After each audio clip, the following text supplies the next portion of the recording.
Hi, thanks for watching this video. My name is Jocelyn and I am a musician. I play the piano, I played a little bit of a guitar, and I sing a little bit, but this is about songwriting.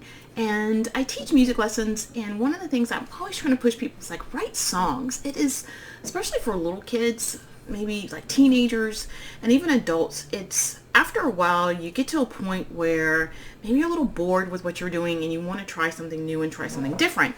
And one of the things that I saw was songwriting. And when I first started, I had no clue what I was doing.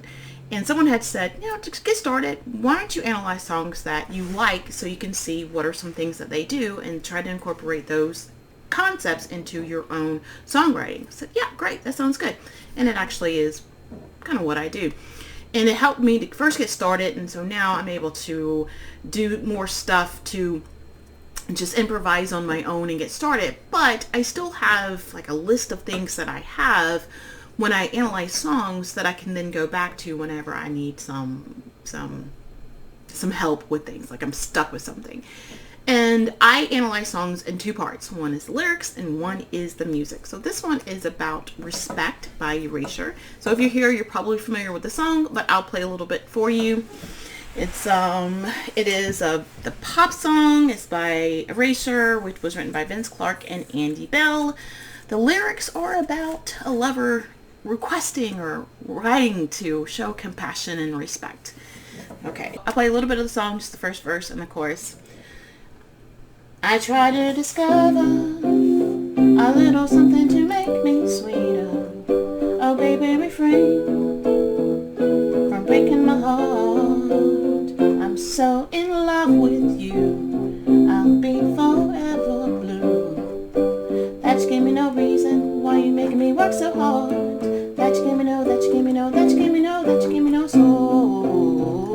I hear you calling, oh baby, please give a little respect to me. All right, so that's the gist of the song. Then it goes on with some more stuff. So let's talk a little bit about what I discovered.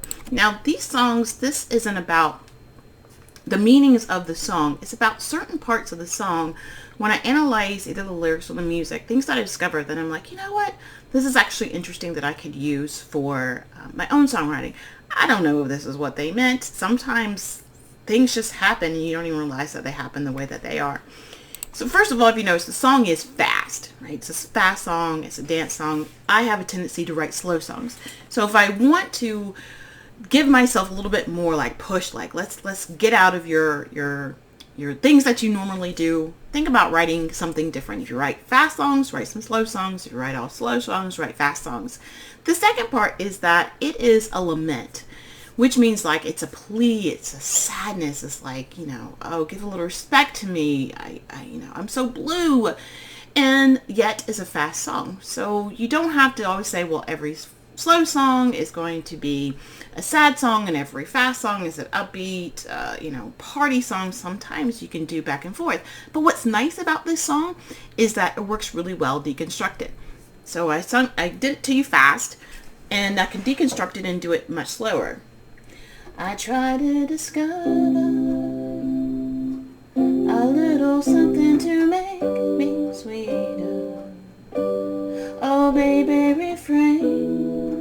And a lot of musicians do this. Like Sia, I know, does a good amount of deconstructed songs, and if it was fast, to make it slow, and that's really fun.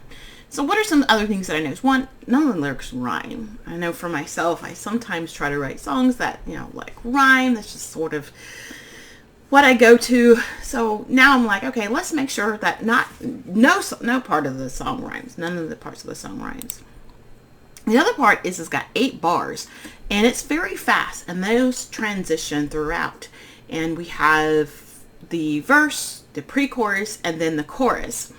And if you start talking about, most of the stuff I'm going to talk about is the verse, because I think that's the most interesting part of this, is that it tells a story, and that's what verses do, and they only have 8 bars to do it. And they're not doing verse 1, verse 2, then a pre-chorus, chorus. It's a very short song. It's got a lot of transitions to it, but it's kind of short because of the fact that it is a fast song. So let's look at the first verse. So there's 8 bars to the with 4 sentences. I try to discover a little something to make me sweeter. Oh baby, refrain from breaking my heart. That's all in 8 bars. But you know, they could do a little faster. I try to discover a little something to make me sweeter, and that could be one verse. But they don't. They stretch that out. They stretch out 4 sentences over 8 bars. So not feeling like you have to fill everything up. And they do allow some time for the musicians, the music to kind of play through. The other thing I was looking at was the fact that they look for words that you can replace if it seems too simple. So let's start with the first one. I try to discover. All right, so I'm thinking about discover, and what is he doing? I'm trying to find what I can do in order to make you like me more. Basically, that's what he's saying.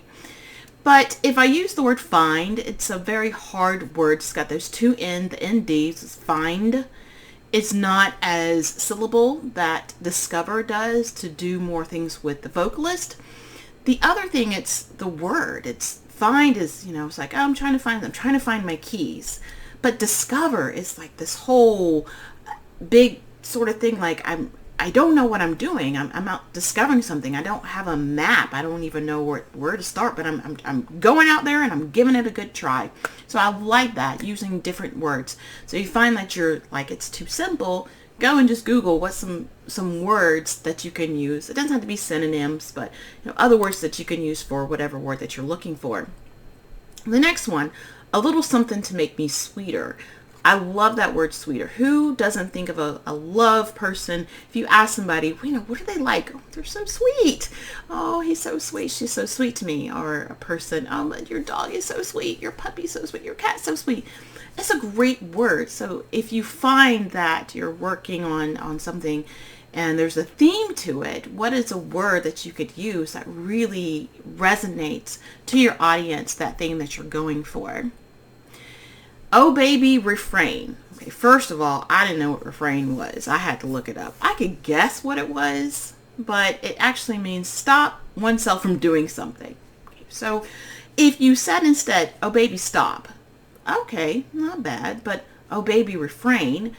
And then the next part is from breaking my heart. Okay, so we know from breaking my heart, that's a very commonly word to use. But if you put them together, oh baby, refrain from breaking my heart, when you combine them two together, it makes sense. You can figure out what refrain is. And I say, you know what? It's sort of like an SAT word. If you don't know what refrain means, you know what break your heart means. So let's say if I said, I put those 2 sentences together and I said, tell me what refrain is. And I gave you the option of continue, increase, maintain, or stop. You would probably guess stop, like breaking your heart. Nobody wants to continue breaking your heart. No one wants to increase breaking your heart. And no one wants to maintain and continue, is the exact same word. But you want people to stop breaking your heart. But stop is a word. It's a simple word. But they change it to refrain, which is a little bit different. It's not something that we use, but you can guess what it means because they put it in the right context. The next one, I'm so in love with you. I love that word so.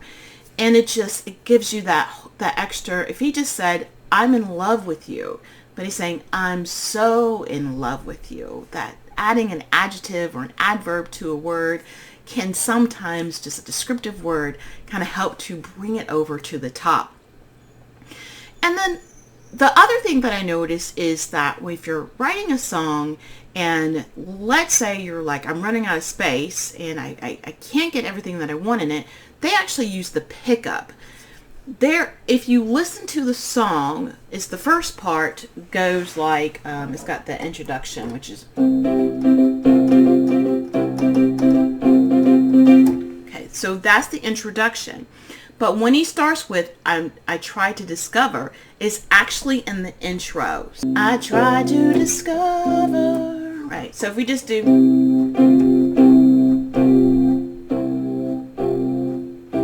I try to discover. So it's not until they actually do a pickup. So they actually start the verse in the introduction. And the other one is, I'm so in love with you, which is actually the pre-chorus, and that's actually in the bars in the verse. So they're actually using that extra space to put in, get some more stuff in when you seem like you don't have enough room. So use some pickups. That's nice. Because if it's not, if you think about, I try to discover, and it works, right? If I just start with the downbeat, try to discover, I try to discover, right? So that's just something that you could be using yourself. The other thing is that they use words that are like, it makes sense. Like there's no nonsensical phrases, and sometimes songs are so like convoluted and they're like, they don't make any sense. And you have to go look it up and find the meaning. You know what the song means. It doesn't require any weird snails of outer space and then going down and slamming on your heart, or you're like, what? Right? You're just saying, I'm trying to find a way to make me sweeter so you'll like me more. And then the chorus goes back to, and then it says to give a little respect. And then also in the pre-chorus, it goes with the builds. That you give me no, that you give me no, that you give me no, that you give me no. It's a little hard to say over and over and over again, but it's something that people kind of remember. And so think about maybe something where you can repeat. It's a little hard to say, even fast. That you give me no, that you give me no, that you give me no, that you give me no. But then he does a little bit more vocals along with it. But it's a little bit hard, but that sort of building up of stuff. The other thing is in the chorus, he uses the first word is soul, and it's really a long word. Soul, I hear. It's a really long word, but it works really well because of the way that it's rounded and the word versus like that you give me no love, right? But soul works really well. So sometimes just having that first word and the chorus, it's really nice. But it's weird because he could have said that you give me no respect, but he actually uses the respect at the end, and so he kind of builds that up a little bit. The next one is the second verse, where he says, and if I should falter. Again, I don't know what falter is. I can guess what it meant. And I looked it up and it said to lose strength. And then the next part is, would you open your arms out to me? Okay, so that makes sense. It's another one of those SAT type of things. If you said, if I should start to fall, which probably most people wouldn't, maybe people would, but if I should start to fall, would you open your arms out to me? And if I start to fall, but he says falter, okay, so that's one of those SAT words. If I put it in together, would you be able to do this? And then he says, don't tell me no, don't tell me no, don't tell me no, da da da. So the key takeaway points is that you can have a fast song that's sad. Switch it up. If you like fast songs, try to write a slow song. If you write slow song, try to write fast songs. And you don't have to say, well, it's a fast song, then it needs to be upbeat. In regards to the lyrics, it can be a very sad song. You don't have to rhyme. That's something that I'm working on. Not everything has to rhyme. Tell the story in as few words as you can. Be concise. Get to the point. Cut out the fluff. Use the pickup if you feel like you need a little more time. Upgrade simple lyrics by using a similar word, maybe even a word that people don't really even know what it is, right? It's not, falter is not a word that I use quite often. Refrain isn't a word that I don't use very often.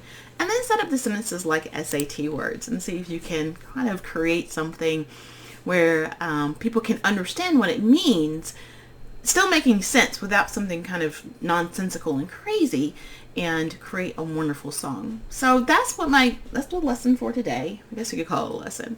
If you like this sort of content, please give it a thumbs up. Let me know what do you like about the song.